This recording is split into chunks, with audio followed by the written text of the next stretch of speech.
여호와여, 나의 대적이 어찌 그리 많은지요. 일어나 나를 치는 자가 많으니이다. 많은 사람이 나를 대적하여 말하기를 그는 하나님께 구원을 받지 못한다 하나이다. 셀라. 여호와여, 주는 나의 방패시요 나의 영광이시요 나의 머리를 드시는 자이시니이다. 내가 나의 목소리로 여호와께 부르짖으니 그의 성산에서 응답하시는도다. 셀라. 내가 누워 자고 깨었으니 여호와께서 나를 붙드심이로다.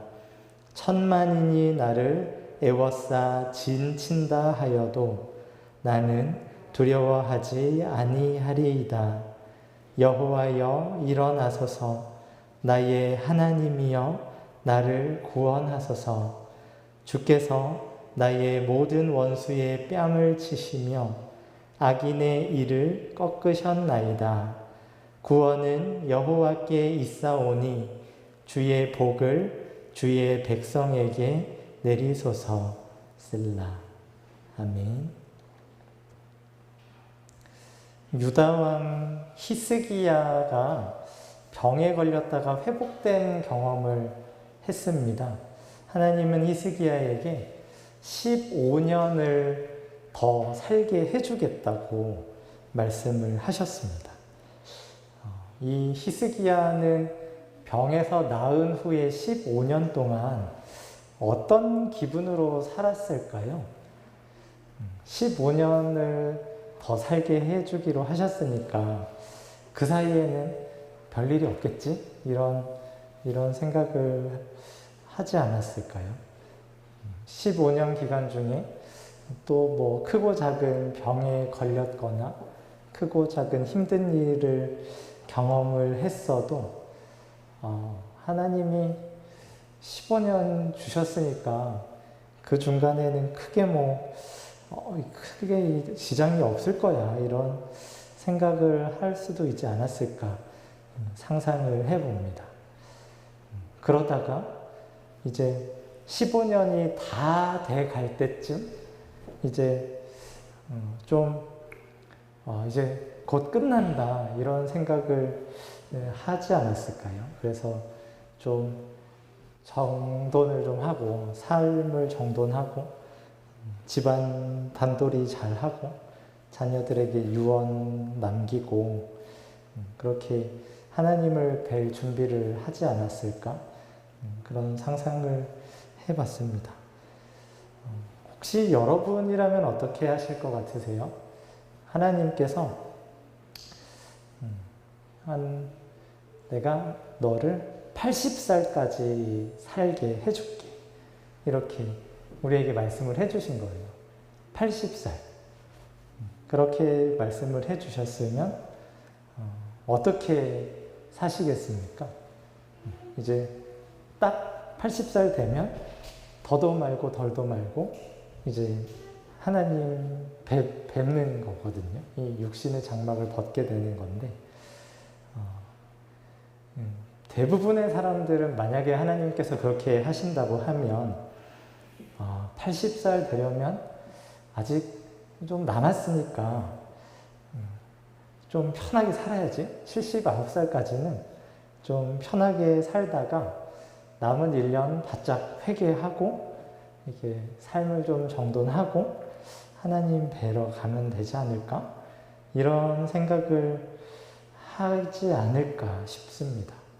그런데 이제 79살 돼가지고 이제 1년밖에 안 남았으니까 한번 회개를 제대로 해봐야겠다, 이렇게 마음을 먹을 텐데, 이렇게 몇 년 걸쳐서 회개를 해보려고 애써 보셔서 잘 아시겠지만 이게 1년 가지고는 어림도 없거든요. 벼락치기로 어떻게든 해보려고 하지만 아마 생각만큼 안 되는 사람들이 많을 겁니다. 그래서 하나님이 주시는 용서, 하나님이 주시는 사랑을 제대로 못 누려보고 죽을 사람들이 많지 않을까. 그런 상상을 좀 해봤습니다. 하나님은 우리가 얼마나 부패하고 연약한지를 잘 아셔서 우리에게 얼마만큼의 시간이 허락됐는지를 알려주지를 않으십니다. 그래서 삶이 언제 끝날지 모르니까 순간순간 최선을 다해서 하나님을 찾아라, 이런 의미로 언제 끝나는지 안 알려주시고 살아가게 하시죠. 저희가 어떻게 하다가 아주 우연하게 예전에 같은 교회에 다녔던 어떤 분의 사망 소식을 접했어요. 저보다 2살 많은 누님이셨는데 그분이 서울에서 같은 교회를 다녔었고 이게 미국으로 유학을 가느라 헤어졌어요. 그리고 그분은 유학 가서 그분 나름의 삶을 살았고 저는 그냥 이렇게 저 나름의 삶을 살았는데 그분의 제자가 저가 전에 사역했던 교회에 청년이 있더라고요. 그분이 교수가 됐는데 그분에게서 배운 학생들이 제가 사역했던 교회에 2명이 있는 거예요. 근데 어느 날 문득 고 땡땡땡님의 부고입니다. 이거를 그 청년이 자기 SNS에 올리면서 자기 교수님에 대한 그리운 마음을 담아서 선생님 보고 싶어요, 이렇게 적어놨더라고요. 보고 깜짝 놀랐죠. 저보다 2살 많으니까 이제 올해 41살이거든요. 41살 되신 분인데 그분에게 그 부고를 올린 청년에게 물어봤더니 암으로 돌아가셨다고 그런 얘기를 들었어요. 그 애가 셋이고 저희 자녀들이랑 비슷한 또래의 아이들이에요. 엄마가 이렇게 죽은 거를 보면서 아이들은 얼마나 큰 충격을 받았을까. 그리고 남겨진 가족들은 또 어떤 느낌일까. 이런 것도 좀 상상을 해보고 나도 이렇게 시간이 무한정 있지 않을 수 있는 거구나. 이러한 생각이 좀 문득 들었습니다. 그렇게 많이 친밀한 관계는 아니긴 했지만 그래도 이렇게 젊었을 때, 어렸을 때 만났던 어떤 누님이 이렇게 훌쩍 돌아가신 소식을 접하니까 이게 사람 살고 죽는 게 이게 자기 마음대로 되는 게 아니구나, 이런 기분이 좀 들더라고요. 근데 옆에서 죽는 것을 보면 남의 일로 여겨지지 않아야 하는 게 정상이죠. 큰일이다. 시간이 얼마 안 남았을 수도 있다. 이제 정신 똑바로 차리고 마음을 다잡고 하나님께로 가야겠다. 이러한 마음이 들어야 그게 정상인데, 근데 무슨 이유인지 그런 긴장감이 오래 가지를 않더라고요. 며칠 전에 소식을 접하고 좀 싱숭생숭하다가 또 금방 잊어요. 그러면서 나는 아니지. 나는 건강하고 나는 별다른 굳이 지금 데려가실 만한 그런 이유가 없지 않나? 이런 생각을 하면서 왠지 시간이 무한정 이렇게 길게 주어진 것만 같고 죽음은 나에게서 멀게만 느껴집니다. 그런데 이게 그야말로 근거 없는 자신감이지요. 그런 자신감을 가질 근거가 아예 없거든요. 언제 어떻게 죽을지 모르는 연약한 인간인데 우리는 얼토당토한 근거 없는 자신감을 가지고 살아가요. 이 근거 없는 자신감은 이 땅을 살아가는 모든 사람들이 다 가지고 살아갑니다. 혹시 5초 후에 죽을 것 같아. 아니면 1시간 후에 죽을지도 몰라. 이런 불안감을 가지고 살아가는 사람들을 보신 적 있으신가요? 5초, 1시간 너무 짧으면 한 달, 아니면 1년이라도 곧 죽을 수도 있을 것 같아요. 없어요. 제가 얼마 안 살았지만 제 평생에는 없었습니다. 그렇게 죽음을 두려워하면서 근거 없는 자신감 없이 살아가는 사람은 본 적이 없어요. 다 10이면 10, 100이면 100. 나는 안 죽지. 나에게는 시간이 무한정 많지. 그런 근거 없는 자신감들을 다 품고 살아갑니다. 이런 자신감이 어디에서 왔을까요? 이 근거 없는 자신감이 매우 역사가 깊은 현상인데 이게 에덴 동산에서 시작된 일입니다. 그때 뱀이 이 선악과 앞에서 여자에게 이렇게 말했거든요. 뱀이 여자에게 이르되 너희가 결코 죽지 아니하리라. 하나님께서는 너희가 이 나무의 열매를 먹으면 죽는다. 이렇게 강조해서 말씀을 하셨는데 뱀은 안 죽는다 하면서 여자에게 거짓말을 합니다. 그 말을 들은 여자와 남자가 아멘, 안 죽습니다 하면서 그걸 먹었죠. 그 말을 믿은 그 때부터 아담과 하와가 너희가 결코 죽지 아니하리라 하는 이 말을 믿은 때부터 오늘날까지 사람들은 다 이 뱀의 말이 진짜라고 여기면서 살아갑니다. 안 죽지, 결코 죽지 않지 하는 이 근거 없는 자신감을 품고 살아가다가 이제 막상 죽게 되면 이제 속았다 하는 거를 알게 되죠. 죽네 하면서 이제 하나님을 아는 사람들은 거기에서 회개를 할 테고 하나님을 모르는 사람들은 뭐야 이렇게 죽을 거면 내가 왜 이렇게 열심히 살았나 이러면서 허망하게 죽음을 맞이하게 될 텐데요.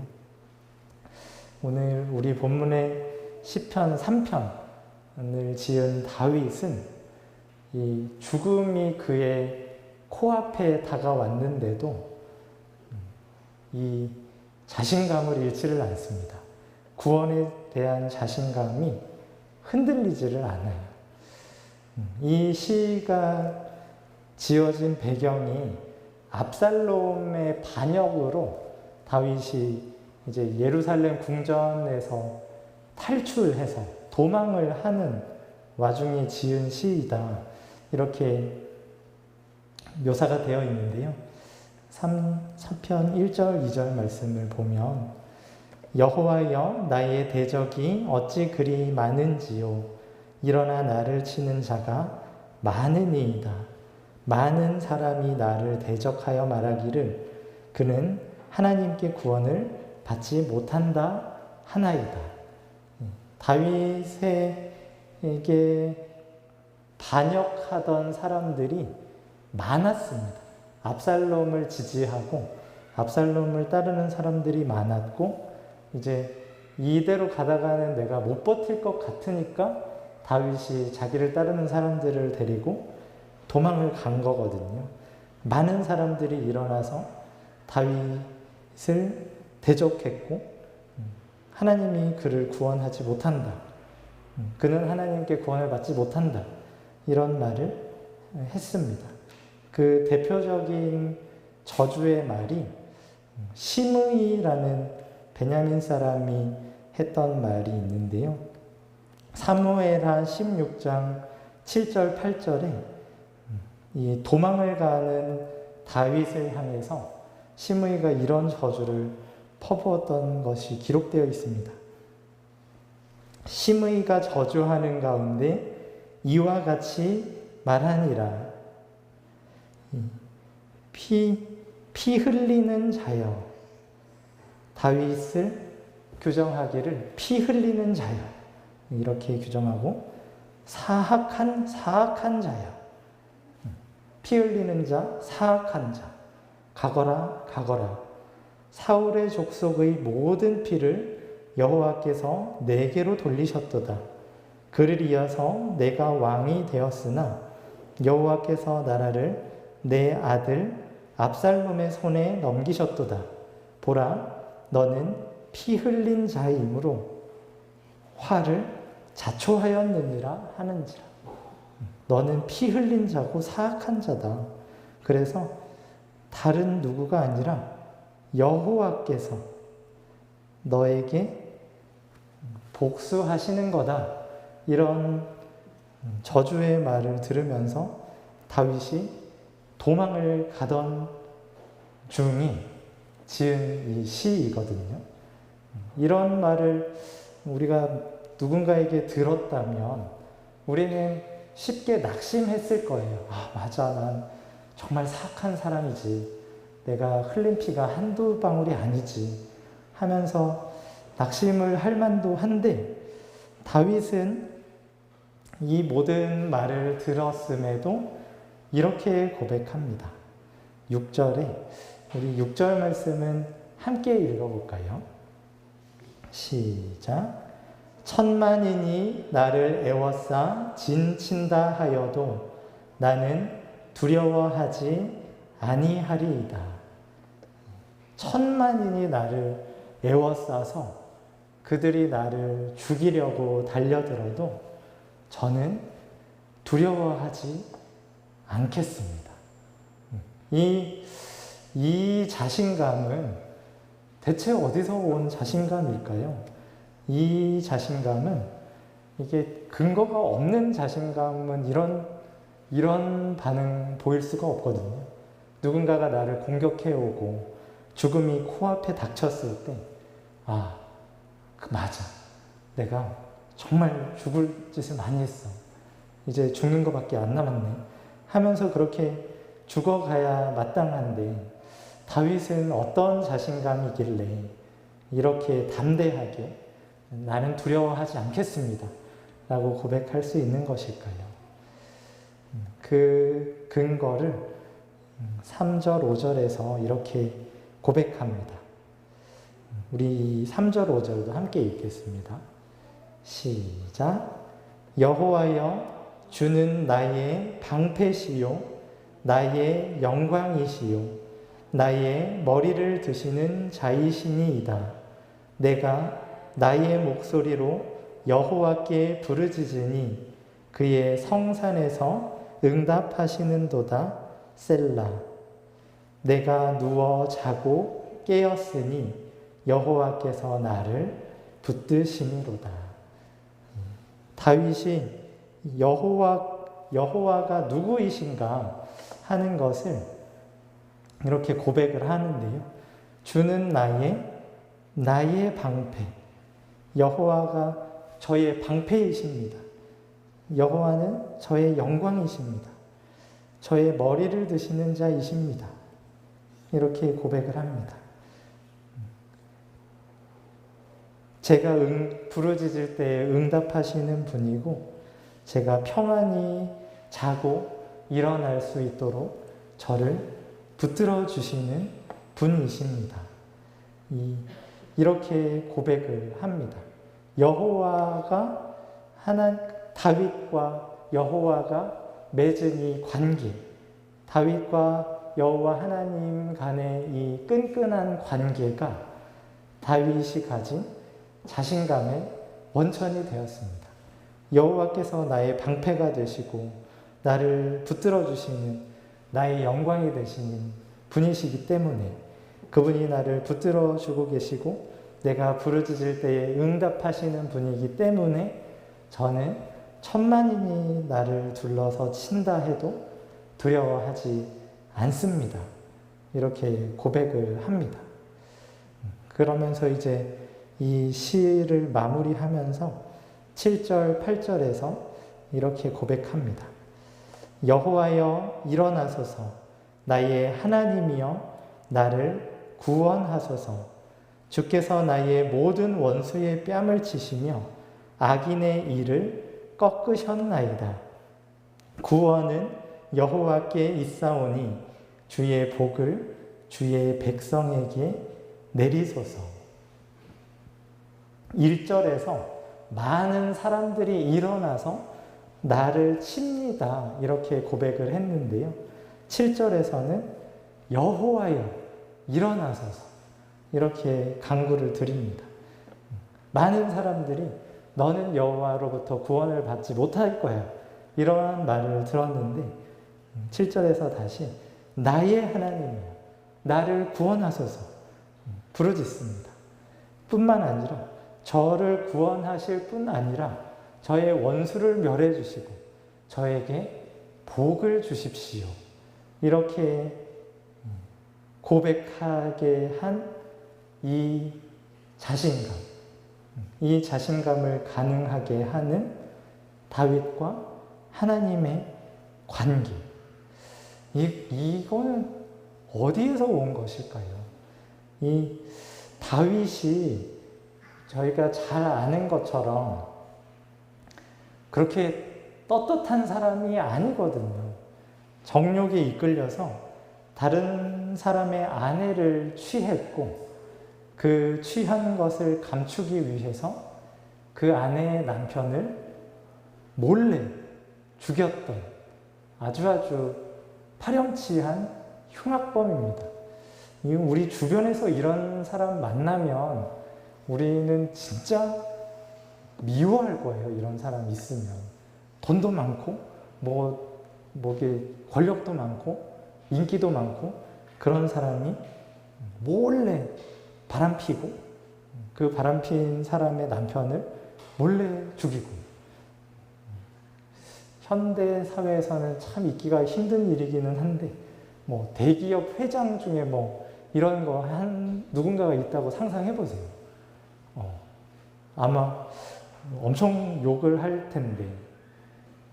게다가 이 압살롬이 이 다윗에게 반역을 한 것도 이게 밧세바를 취한 죄에 대한 징계로 하나님께서 칼이 내 집에서 영원히 떠나지 아니하리라, 이렇게 하신 말씀이 실현되는 하나의 모습으로 지금 압살롬이 반역을 하는 거거든요.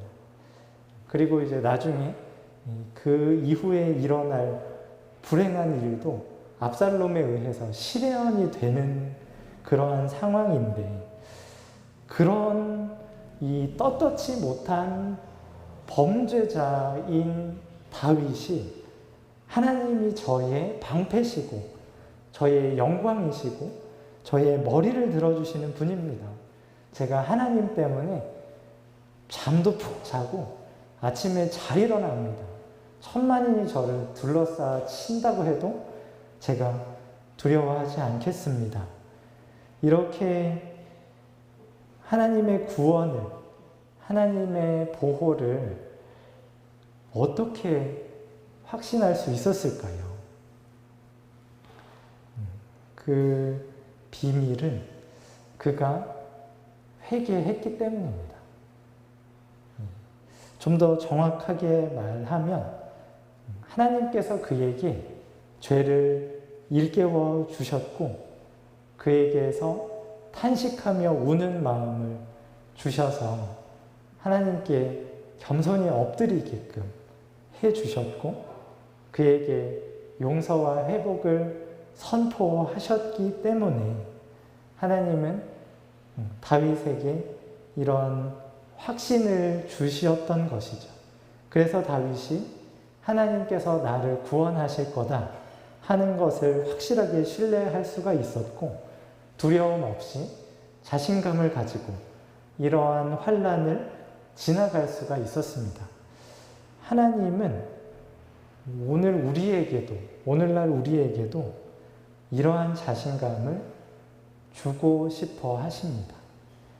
깊고 추한 죄를 무수히 저지르고 있음에도 우리를 버리지 않으시고 멸하지 않으시고 용서하시고 사랑하신다 하시는 것을 우리에게 알려주고 싶어 하십니다.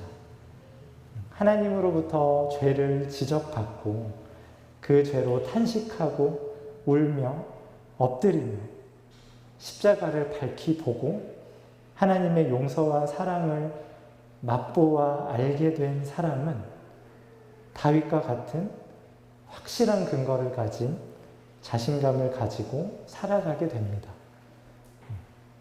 더는 결코 죽지 않을 거야 하는 이 사탄의 속임수에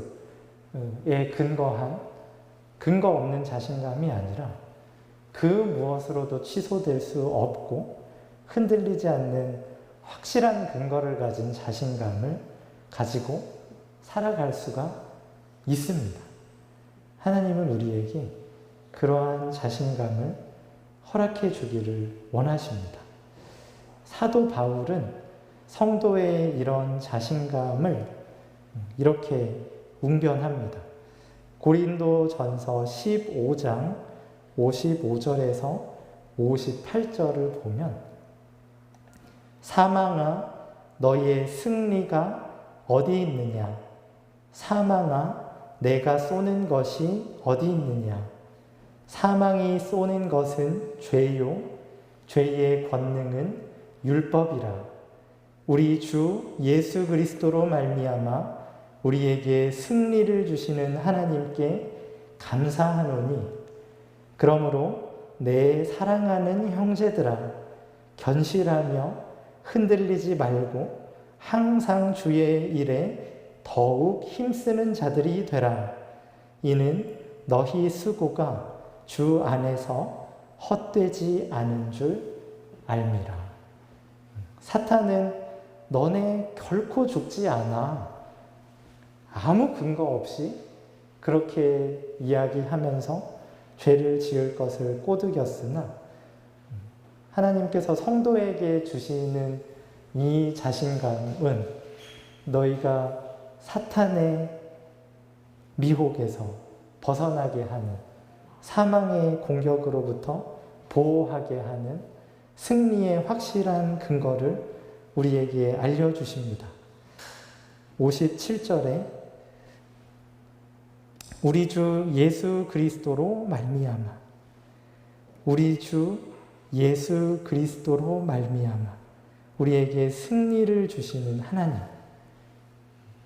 예수님께서 죽어 마땅한 죄인을 대신해서 십자가에서 자신의 생명을 주셨습니다. 죽음을 죽이는 죽음으로, 십자가에서 예수님께서 감당하신 죽음을 죽이는 죽음으로 우리의 죽음을 죽이셨습니다. 그래서 우리는 더는 죽음을 두려워할 필요가 없고 죄와 사망의 권세에 두려워할 필요가 없습니다.